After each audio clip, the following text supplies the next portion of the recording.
Սիրելիներ, ողջունում եմ ձեզ բոլորիդ։ Այսօր պարզվեց հետևյալը, որ Պաշտպանության նախարարությունը փակելով գնդերեսների ծառայությունը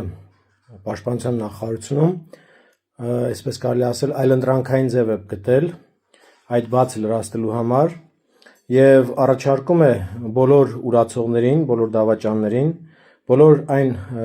կարգալուծ եղած նախկին հոգևորականներին եւ այսօր էլ բանակում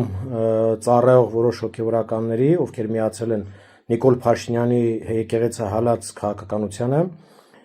առաջարկում է պաշտոններ Պաշտպանության նախարարությունում ինձ հասած տեղեկության համաձայն մայորի հաստիքով 700,000 աշխատավարձի խոստումով։ Եվ տեսեք, թե ուր են տարել մեր հայրենիքը, ուր են հասցրել մեր հայրենիքը, որ անգամ պետական բյուջեից Պաշտպանության բանակին նախարարության ներողություն տրամադրվող ծախսերի հաշվին հովանավորում են եկեղեցահալած իրենց քաղաքական օրակարգը։ Այսինքն մարդկանց վճարած հարկերի, մարդկանց վճարած պետական հարկերի հաշվին հովանավորում են կամ այսպես կարելի ասել կաշառում են եւ այդ կաշառքը օրինական տեսք են տալիս, այդ կաշառքին օրինական տեսք են տալիս բարձր աշխատավարձով աշխատանք առաջարկելով Պաշտպանության նախարարություն իբրև գնդերեցներ։ Սա որպես տեղեկություն ինձ հասավ, կարծում եմ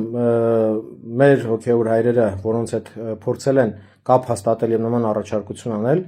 իրենք սա կհաստատեն, բայց շատ դեպքերում մեր հոգևոր հայրերը կաշկանդված են Հայաստանից ներս նման հարցերի մասին խոսել կամ նման հարցեր բարձրաձայնելուց, որտեղ ուժայիներով ահաբեկում են եւ այսպես տարբեր սպառնալիքների եւ ճնշումների ներքո փորձում են լռեցնել մեր հոգևորականներին,